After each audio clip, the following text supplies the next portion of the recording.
Stop these things if the people you love don't understand your value.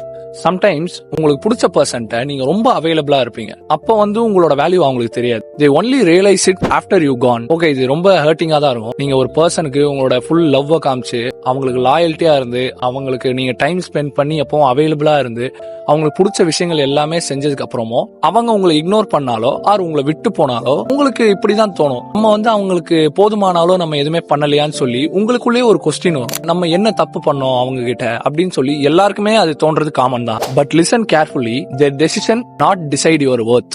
நீங்க இவ்வளவும் பண்ணியும் அந்த பர்சன் உங்களை வேல்யூவா பார்க்கலனா நீங்க ரியலாவே வேல்யூபிள் இல்லன்னு இல்ல. they did not see what you are offering. protecting your peace is not selfish, it is necessary. உண்மையா உங்களுக்கு பிடிச்ச பர்சன் போனாலும் பரவாயில்லன்னு சொல்றதுக்கு நிஜமாவே ஒரு மனதைரியம் ஒண்ணு வேணும். it takes courage to choose yourself. அவங்க உங்களோட லாயல்ட்டி அண்ட் லவ் ரெகக்னைஸ் பண்ணலன்றதுனால நீங்க கஷ்டப்படணும்னு அவசியம் கிடையாது. that is their lesson to learn. அவங்க அப்படி பிளைண்டா இருக்கிறதுக்கு நீங்க ரெஸ்பான்சிபிள் கிடையாது. You are only responsible for your growth. போனோம்னு நினைச்ச பர்சனை நீங்க இழக்கல, இருக்கணும்னு நினைச்ச பர்சனை தான் அவங்க இழந்திருக்காங்க. Choose peace, choose self respect and choose your self. Release the weight you carrying in your heart. Your peace is more important than anything.